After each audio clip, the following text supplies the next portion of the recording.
A partir de esta semana vamos a comenzar a estudiar el libro de Filipenses, ¿ya? Filipenses es una carta corta, ¿no? Que le escribió Pablo estando en la cárcel, ¿ya? Y durante todas estas semanas vamos a estudiar fragmento por fragmento varias cosas que podemos concluir de la carta de Filipenses, ¿ya? En resumen, la carta de los Filipenses habla mucho sobre...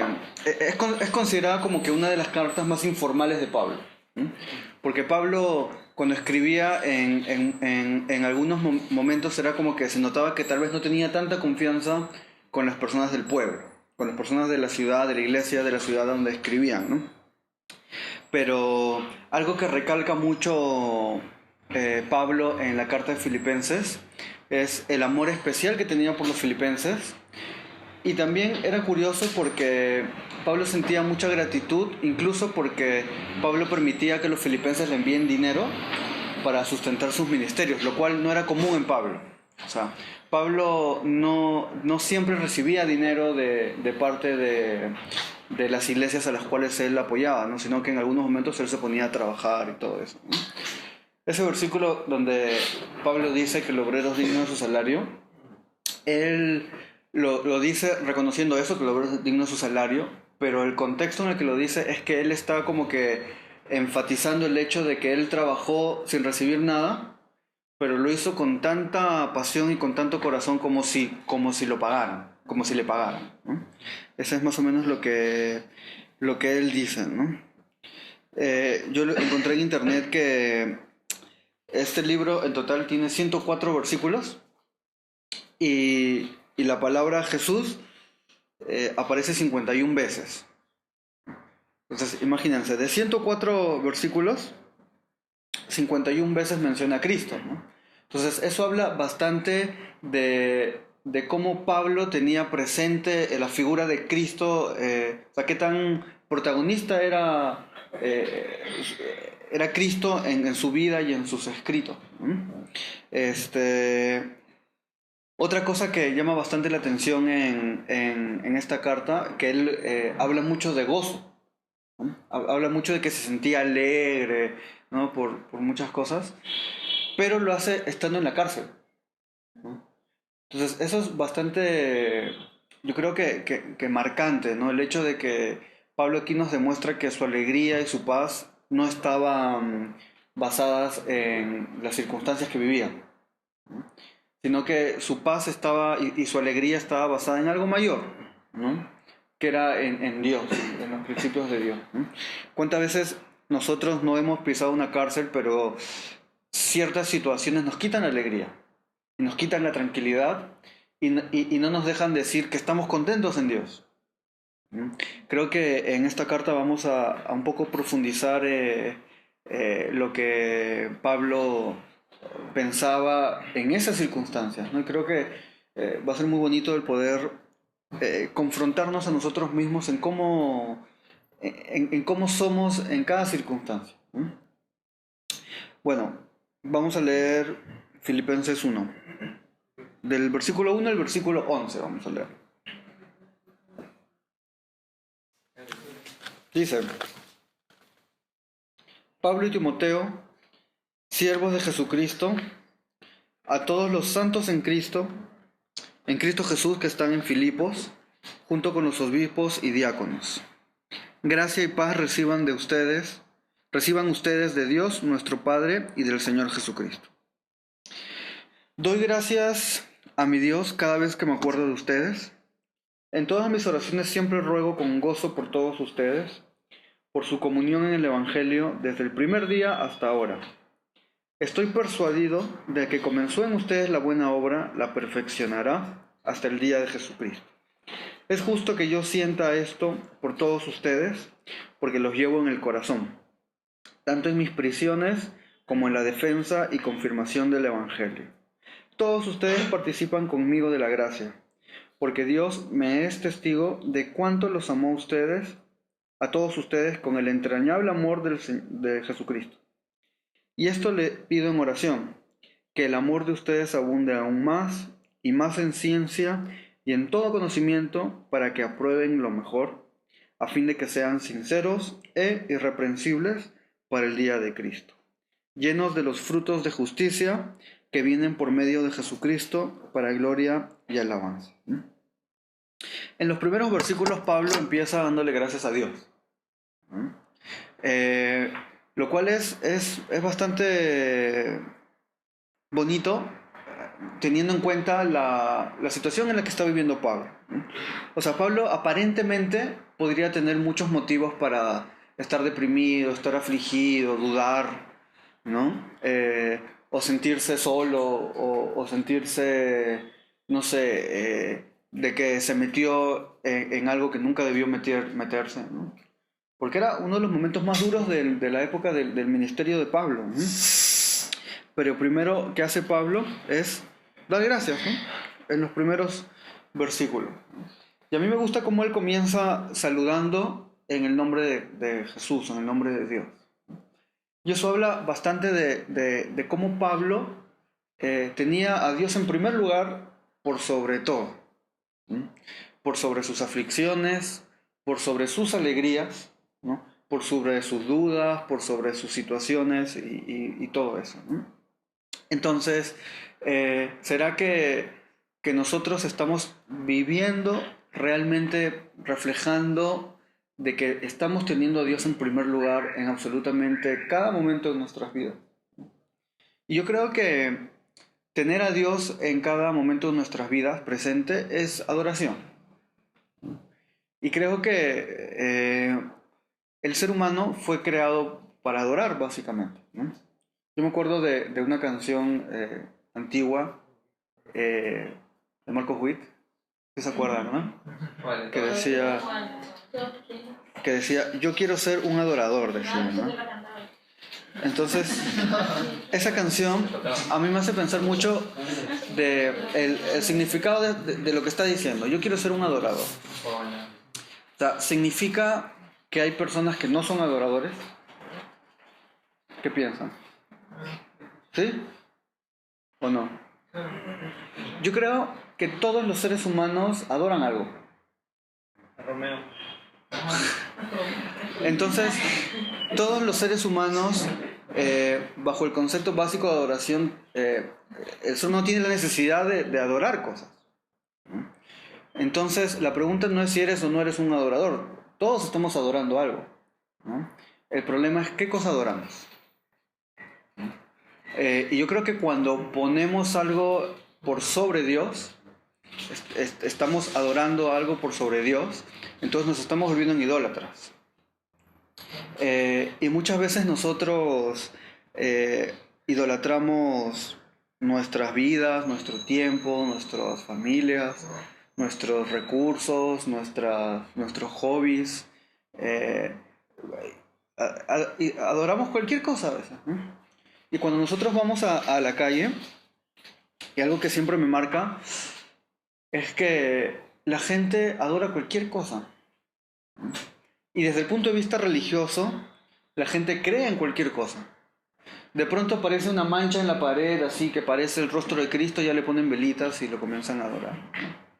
Y a mí eso me hace preguntarme por qué, si el ser humano tiene tanto esa facilidad y esa necesidad de adorar, ¿por qué se inclinan tan fácilmente a cualquier cosa y no se inclinan a Dios? ¿No? ¿Cómo?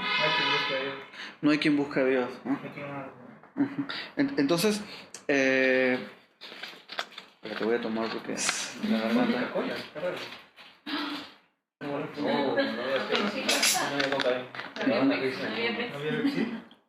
No sabía, pero fiesta patria. Ajá. Entonces, el llamado que tenemos nosotros es de poner a Dios en primer lugar, ¿no? De nuestras vidas y estar en constante examinarnos, ¿no? De que ¿por qué no estamos poniendo en el lugar de Dios al que le corresponde, ¿no? ¿Por qué no estamos adorando en verdad a Dios? ¿Por qué no estamos siendo conscientes, como cantábamos en la última canción, ¿no? De que en cada circunstancia de nuestra vida estamos adorando a Dios?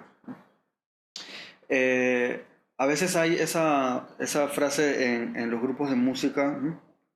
Eh, cuando comienzan a cantar dicen vamos a adorar a Dios, ¿no? Pero, de hecho es adoración, pero en realidad no hay un tiempo para eso, sino todo el tiempo estamos haciendo. O sea, yo creo que una frase más adecuada sería vamos a seguir adorando a Dios o vamos a expresar nuestra adoración a través de canciones, ¿no? Pero seamos conscientes que nuestro culto a Dios, que estamos rindiéndole culto a Dios todo el tiempo, ¿no? Pablo en la cárcel, lógicamente, no podía reunirse con los demás cristianos, estaba preso, ¿no? Al menos no podía participar de las reuniones, pero él con su vida entera y con su actitud estaba rindiéndole culto a Dios, ¿no?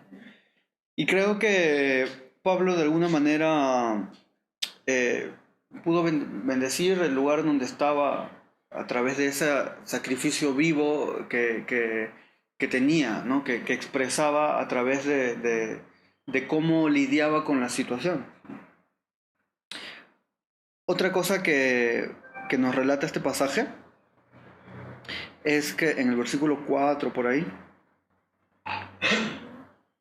en el versículo 3 primero, dice, doy gracias a Dios cada vez que me acuerdo de ustedes. ¿Qué cosa agradecía a Dios Pablo? De hecho, tenía muchas cosas que agradecer a Dios por la gente de Filipenses, ¿no? Aparte de que le habían enviado plata y todo eso. Este, también él, siempre que se acordaba, eh, su corazón se llenaba de alegría y yo no creo que esa alegría sea porque sea la comunidad perfecta o porque no sean, o porque no se equivoquen, ¿no?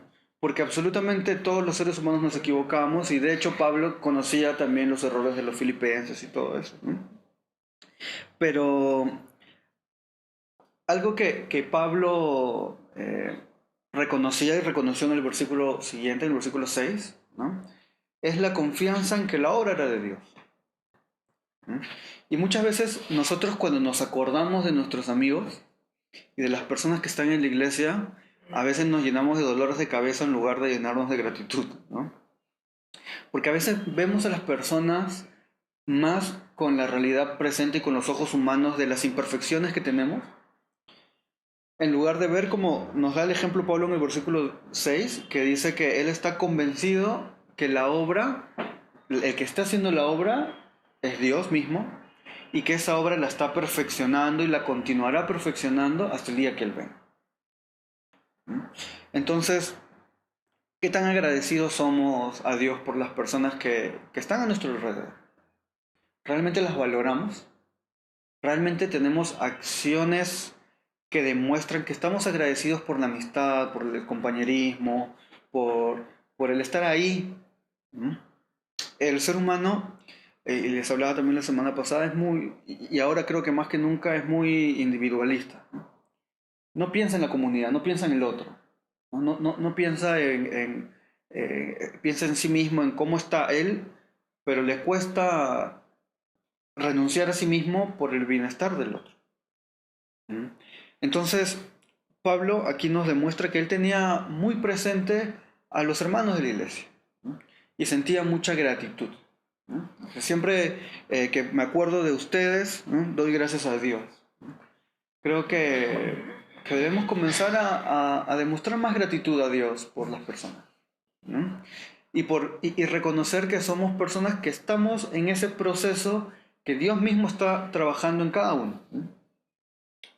A veces somos impacientes con nosotros mismos principalmente y nos frustramos con nuestros errores y con nuestras cosas.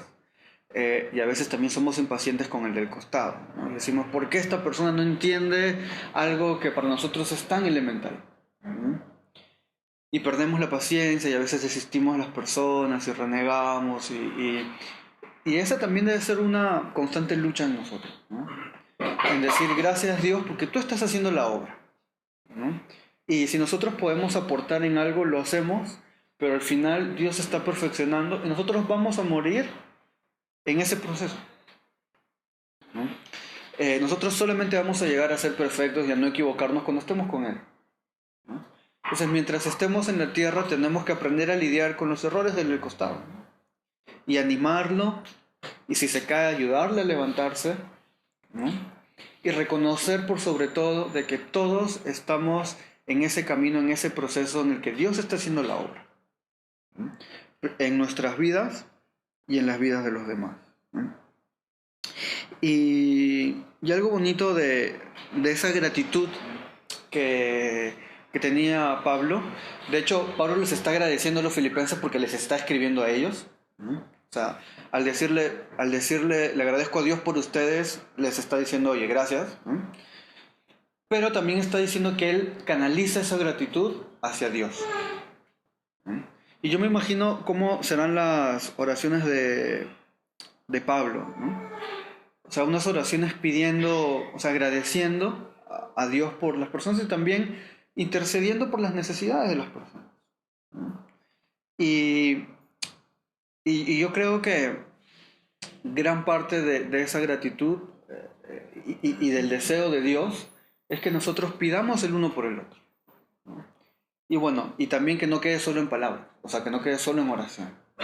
Porque a veces nosotros decimos, ah, ya, yo pienso en mis amigos, entonces voy a orar por todos, y hago mi lista así, y oro por cada uno y los voy tachando, ¿sí?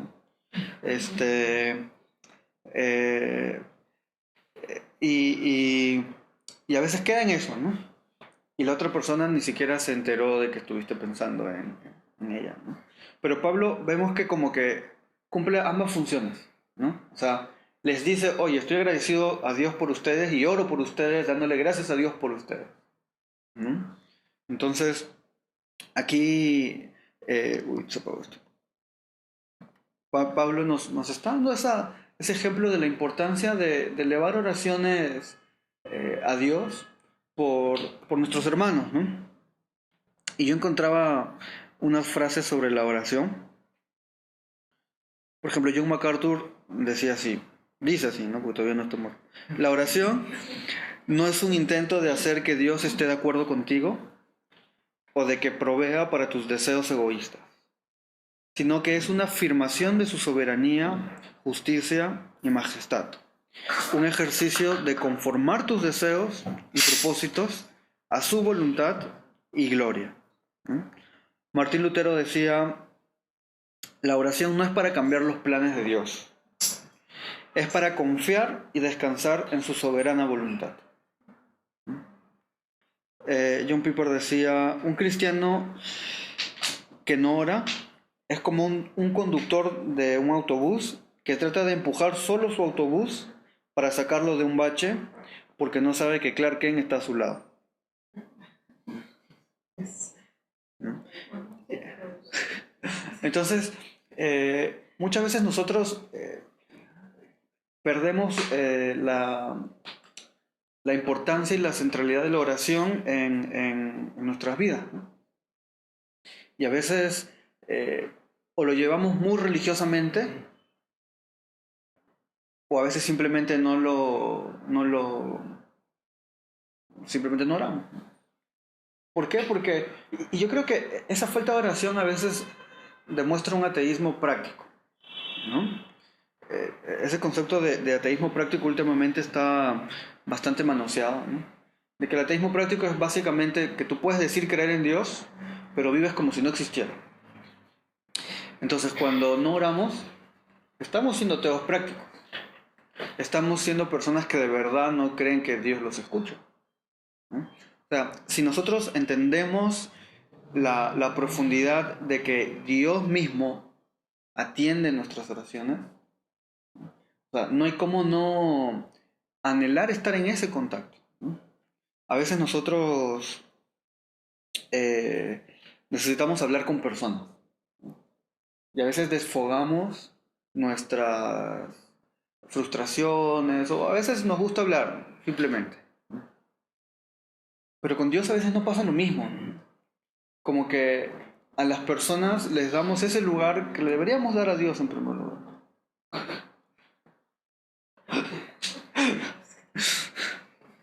Hoy no puede estar tranquilo. Y Pablo aquí nos muestra ese ejemplo de cuidado de personas, de tenerlas siempre en consideración en nuestras oraciones. ¿Cuánto estamos valorando a ese tiempo, ¿no? de ocultarnos, de escondernos, de buscar un lugar para elevar nuestras oraciones a Dios en intimidad? Yo tengo mucho conflicto también con cuando a veces oramos eh, muy, o sea, como que lo ponemos en Facebook, o a veces queremos demostrar nuestra vida de oración. Yo creo que la vida de oración es algo muy personal, pero creo que también uno siente un cambio en las personas cuando tienen una comunión más fuerte en estudio de la Biblia y en oración. Porque el carácter se somete a Dios. De pronto eres más paciente, de pronto afrontas con mejor actitud la vida, porque ese contacto es lo que nos alimenta y hace que nuestro espíritu se vuelva más fuerte, ¿no? Y creo que cuando nosotros pasamos tiempo juntos y nos conocemos, nos vamos dando cuenta en qué etapa podemos estar incluso. Creo que también esa es la importancia de la comunidad, porque cuando nosotros aprendemos con el tiempo a ver que esa persona en este momento tal vez no está en su mejor momento, a veces ni nos lo dicen, ¿no? Y también nos aprendemos a dar cuenta porque nosotros comenzamos también a pasar harto tiempo con Dios y vemos ese cambio en nosotros mismos. Y esa confianza principalmente que nace en nuestros corazones por esa búsqueda de Dios y de su palabra, ¿no? Otra cosa que Pablo enfatiza mucho en el versículo 7, 8 y 9, lo voy a leer. Él dice así, ¿no? Es justo que yo sienta esto por todos ustedes, porque los llevo en el corazón, tanto en mis prisiones como en la defensa y confirmación del Evangelio. Todos ustedes participan conmigo de la gracia, porque Dios me es testigo de cuánto los amo a todos ustedes con el entrañable amor de Jesucristo, y esto le pido en oración, que el amor de ustedes abunde aún más y más en ciencia y en todo conocimiento. Entonces aquí la oración de Pablo de gratitud y de escribirles y de mostrarles el amor, ¿no? Él le pide a Dios de que la iglesia se ame más, ¿no? Y la palabra que utiliza aquí es con el entrañable amor de Jesucristo, ¿no? Como que enfatiza eso, ¿no? El amor de Jesucristo, ¿no? Y cuando se refiere al amor de Jesucristo, o sea, ¿por qué no dice el amor nada más? ¿Por qué dice el amor de Jesucristo? ¿No? Creo que ahí lo que está haciendo es poner el ejemplo de la manera en la que, al punto que llegó el amor de Cristo, que de entregar la vida por las personas, ¿no? Entonces, lo que nos está diciendo Pablo ahí es, entrega tu vida por tu hermano. Y renuncia a cosas por tu hermano. O sea, si tienes que de pronto hacer ciertos sacrificios, lo cristiano es hacerlos, ¿no? Y es la parte más difícil, ¿no? Y varias veces lo he puesto en Facebook, ¿no? De alguien que una vez en una conversación me dijo algo así como que la vida cristiana es una vida de sacrificios y que si no estamos dispuestos a hacer sacrificios, no estamos dispuestos a seguir a Cristo. Entonces, muchas veces no estamos dispuestos a seguir a Cristo en varias situaciones, ¿no? Entonces, creo que aquí Dios nos confronta a través del escrito de Pablo, ¿no? De que nos amemos más, ¿no? De que busquemos estar en los momentos importantes de la vida del hermano, ¿no? Hay momentos donde, o sea, uno siempre tiene que estar, ¿no? Pero hay momentos en los que uno tiene que estar más incluso, ¿no? ¿Y cuándo serían esos momentos? Yo creo que son los momentos más marcantes, ¿no? Los momentos de profunda tristeza y también los momentos de profunda alegría, ¿no? ¿Con quién celebras tus triunfos? Con tu familia, ¿no? Pero cuando entras a una nueva comunidad que se vuelve tu familia, ese también es el lugar para celebrar tus aciertos, ¿no? Y nosotros tenemos que estar dispuestos a morir a nuestro tiempo para acompañar al hermano en los buenos momentos y en los malos momentos. Eso es vida cristiana, ¿no? Me acabas de etiquetar. Me acaba de llegar tu notificación. ¿Ah? ¿No? No, pero como yo he hecho check-in primero, entonces sale que estás acá. ¿No? Luego, en el versículo 10, dice, en el versículo 9, ¿no? Dice, le pido en oración que abunde aún más, que todos, dice, versículo 8, porque Dios me ha testigo cuánto los amo a ustedes con el entrañable amor de Jesucristo, y esto le pido en oración, que el amor de ustedes abunde aún más, y más en ciencia y en todo conocimiento. Y aquí, el deseo de Pablo para la iglesia es la pasión por el estudio de la palabra de Dios.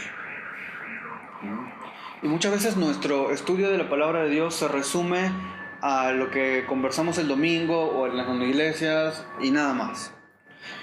Y a veces los que son un poquito más preocupados por eso, a un video que ponemos en YouTube mientras trabajamos, ¿no? O algo así, que es bueno, ¿no?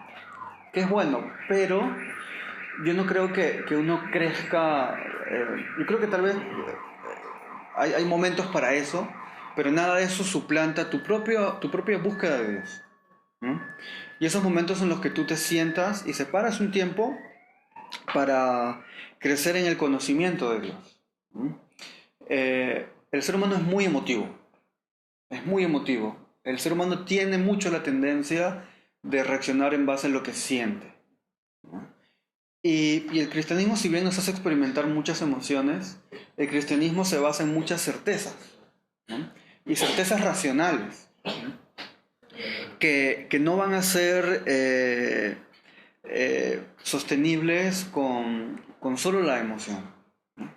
Y de hecho, cuando nosotros entendemos a profundidad el conocimiento de Cristo, lo que significa el Evangelio, y cala en nuestras mentes, pasa a nuestros corazones, somos conmovidos, y de ahí nada nos mueve. De ahí absolutamente nada nos mueve. A diferencia de que cuando entran ciertos principios a través de solo nuestras emociones, que es muy fácil de movernos. Y luego, en el siguiente versículo, en el versículo 10, Pablo habla un poco sobre el carácter cristiano. Entonces está hablando de la oración, está hablando de la gratitud, está hablando del estudio de la palabra de Dios, del conocimiento que tenemos de Dios, y como que a qué te va a llevar todo eso. Y en el versículo 10 él dice, para que aprueben lo mejor, a fin de que sean sinceros e irreprensibles para el día de Cristo, llenos de los frutos de justicia que vienen por medio de Jesucristo, para gloria y alabanza de su pueblo. Hay dos palabras que a mí me marcan bastante, que dice, para que aprueben lo mejor y que lleguen a ser, o sea, que sean dos cosas, sinceros e irreprensibles. Sinceridad. Si dice que esto nos va a volver sinceros, significa que tal vez no estemos siendo muy sinceros. Y si nos examinamos así muy a profundidad, y el Espíritu Santo siempre nos está examinando, nosotros vamos a encontrar muchas situaciones en las que no somos sinceros, ¿no? En las que decimos amar a Dios, pero en la práctica no lo hacemos.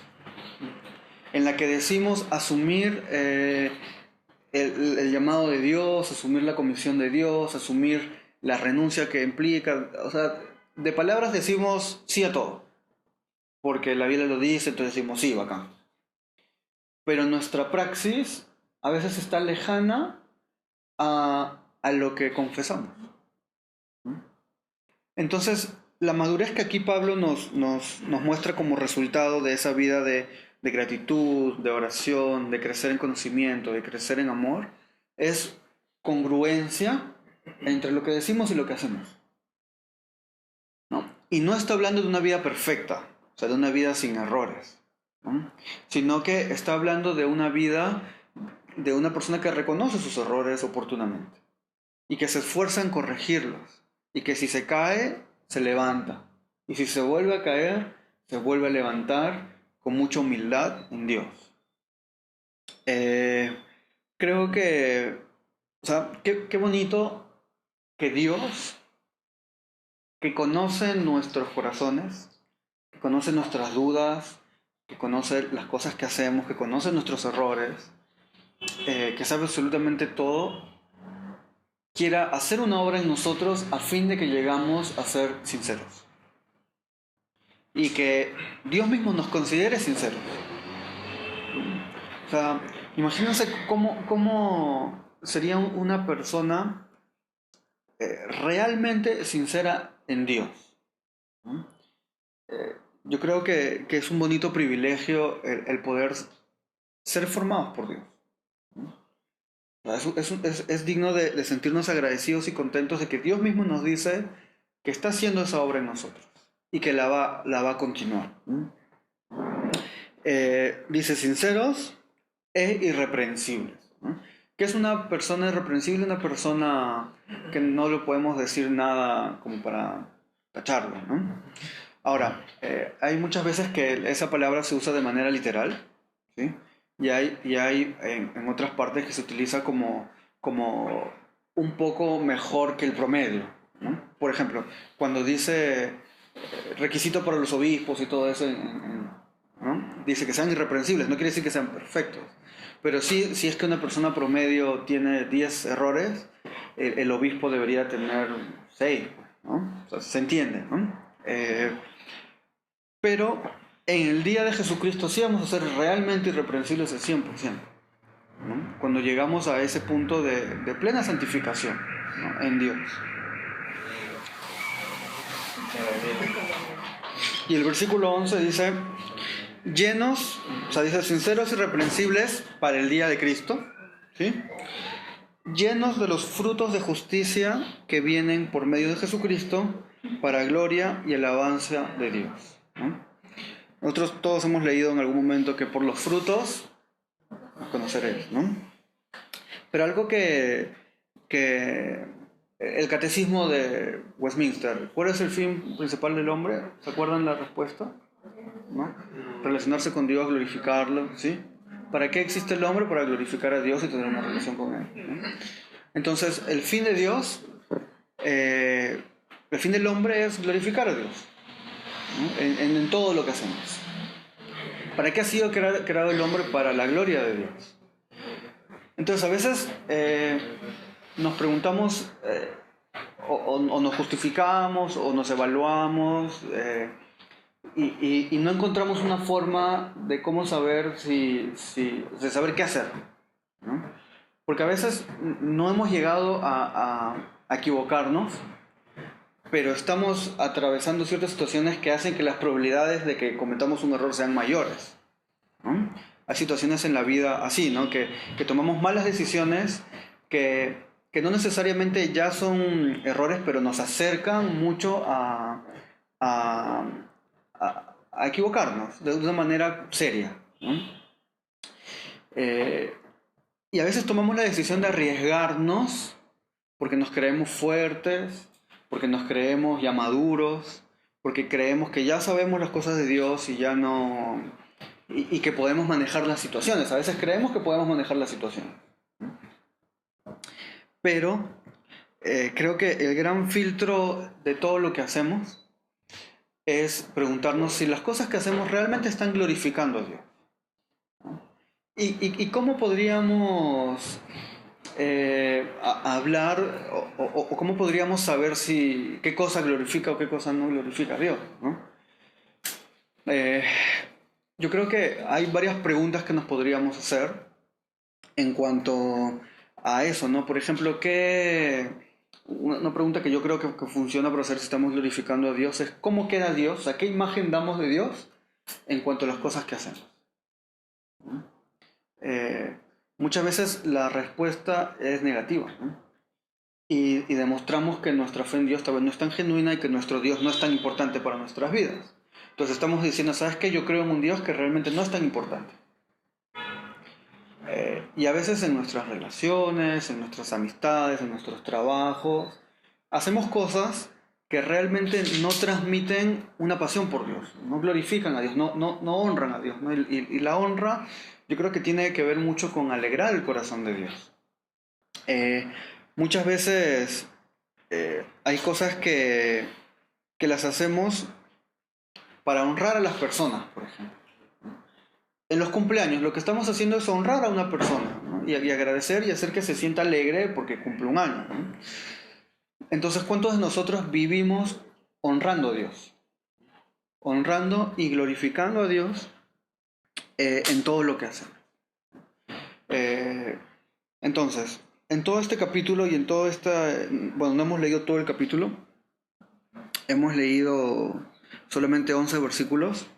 Creo que aquí Dios nos está confrontando con cosas bastante cotidianas, ¿no? Como poner a Dios en primer lugar, ¿no?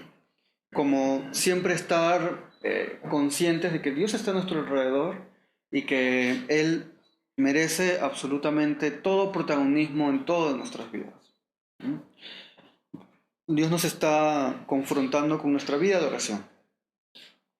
¿Cómo está nuestra vida de oración? ¿Estamos pasando tiempo con Dios? ¿Estamos orando por los demás? ¿Estamos siendo agradecidos con Dios?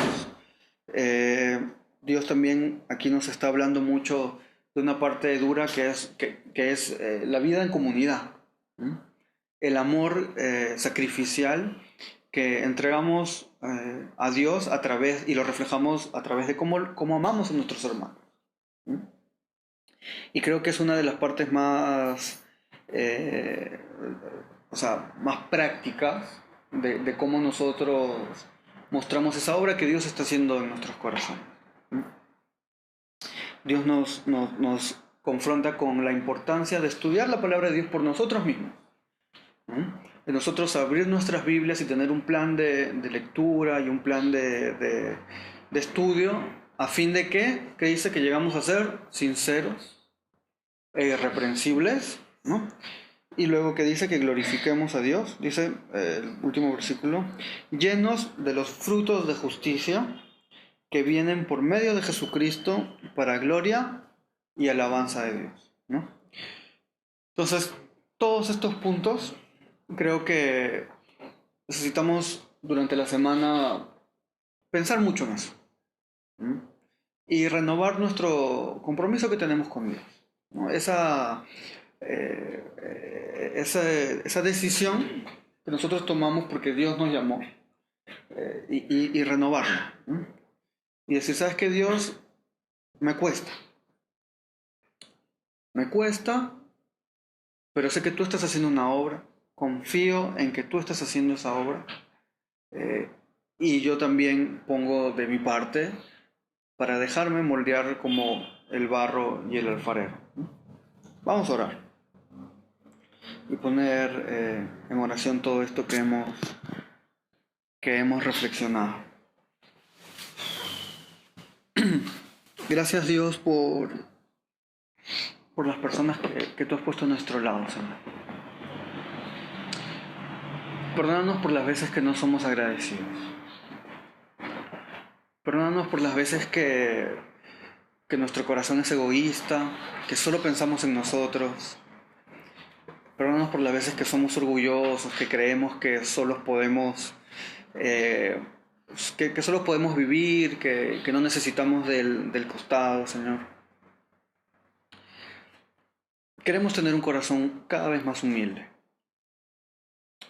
de reconocer nuestra condición, de reconocer nuestra naturaleza, de reconocer nuestros errores, de reconocer que necesitamos todos los días cambiar y todos los días luchar contra nuestras imperfecciones, y también confiar en ti, en que tú estás haciendo una obra en nosotros,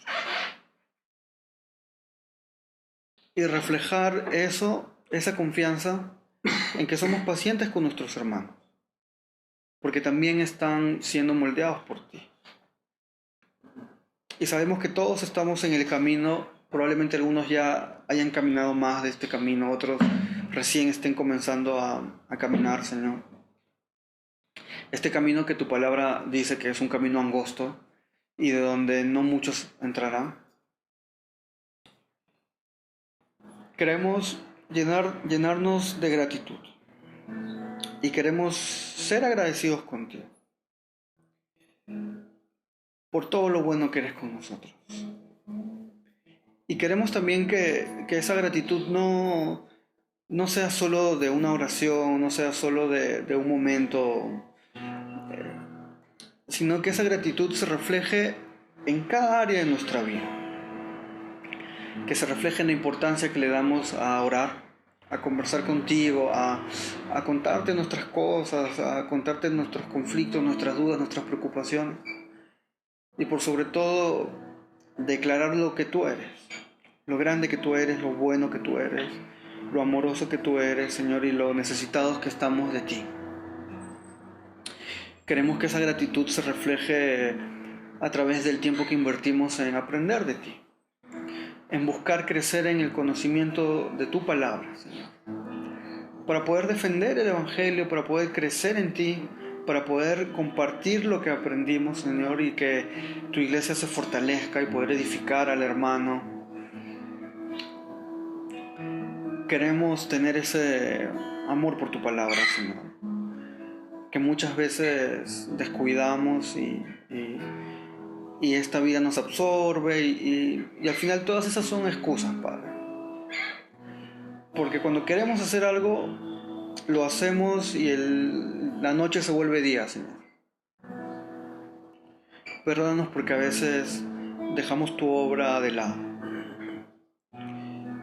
Queremos que esa gratitud que tenemos hacia la obra que estás haciendo en nosotros, Señor, también se refleje en el amor fraternal que tenemos entre nosotros. En que nos amemos con honestidad. De que nuestras diferencias no nos separen. Y reconocer que tú eres el que nos une aquí. Que tú eres nuestro Padre, que nosotros todos somos hermanos, hijos del mismo Padre, Señor. Queremos morir a nuestro egoísmo, a entregar todo de nosotros, Señor. Queremos que esa gratitud también se refleje en el tiempo que damos para tu obra, para visitar al hermano, para pasar tiempo entre nosotros, Señor. A veces nuestro tiempo no es mucho. A veces pasamos más tiempo en un bus de lo que pasamos nosotros a solas con nosotros mismos. Y sabemos que la vida en la ciudad, en una ciudad de más de 10 millones de habitantes, con un tránsito caótico, con muchos problemas políticos, hace que a veces nos desenfoquemos, Padre. Y perdamos esa sencillez de vivir como hermanos, de vivir en comunidad y de querernos y profundizar cada vez más en nuestras relaciones. Queremos amar así como tú amas al mundo, Señor. Y estar dispuestos a todo, Señor. Que ese amor hacia ti, Señor, también se refleje en cómo nosotros sustentamos tu obra. En este pasaje, Señor, en Filipenses vemos cómo la iglesia sustentaba el ministerio de Pablo. Y cómo la iglesia invertía en expandir el reino de Dios. Y entendemos que también nuestra gratitud se refleja en cómo administramos nuestras finanzas para bendecir a las personas que tienen necesidad y para sustentar tu obra, Padre. Muchas veces somos heridos por gente que ha manipulado esto. Muchas veces somos desconfiados porque hemos escuchado tantas historias de gente que manipula tu palabra para su beneficio, Señor. Pero nosotros queremos ser sinceros y agradecidos en toda nuestra área, Señor. Y no permitas que seamos una iglesia que busca lucrar o que busca manipular a la gente por su dinero. Y tampoco permitas que seamos personas egoístas, que no seamos personas generosas, y que no asumimos ese compromiso de gratitud a través de nuestras finanzas, Señor. A través de cómo sustentamos de que tu palabra cambie más vidas así como cambió las nuestras, Señor. Queremos también que esa gratitud se refleje en el amor hacia el edificar la vida del otro, con el conocimiento que tenemos de ti, Señor. Queremos llegar a ser sinceros. Queremos llegar a ser irreprensibles para ese día en el cual estemos parados delante de ti y que tú nos estés esperando para pasar toda una eternidad contigo, Señor. Disfrutando de tu presencia, adorándote, conversando, andando y que tú en ese momento nos recibas diciéndonos y llamándonos que fuimos siervos fieles. Que fuimos siervos fieles, que defendimos tu palabra, que vivimos dignamente, que fuimos buenos soldados tuyos, Señor, y que no tengamos nada de que avergonzarnos. Gracias por la obra que estás haciendo en cada uno de nosotros, Señor. Gracias por tu gracia, por tu misericordia, por tu amor, por tu perdón, porque tú cada día nos das una nueva oportunidad. Y porque tus misericordias cada día se renuevan, Señor. Y gracias porque podemos estar confiados de que si nos caemos, nos vamos a levantar de tu mano, Señor. Gracias por morir por nosotros cuando no lo merecíamos, Señor. Gracias por llamarnos, por escogernos, por atraernos hacia ti y por comenzar esa obra y por llamarnos tu pueblo, Señor. Te amamos mucho y no dejes que todo esto quede solamente en hoy y que mañana nos olvidemos, Señor, sino que lo vivamos. Que lo vivamos de verdad, Señor. Gracias por cada domingo que nos reunimos aquí, Señor, y por lo que tú estás haciendo en nuestras vidas y a través de nosotros, Señor. En nombre de Jesús, amén. Vamos a cantar.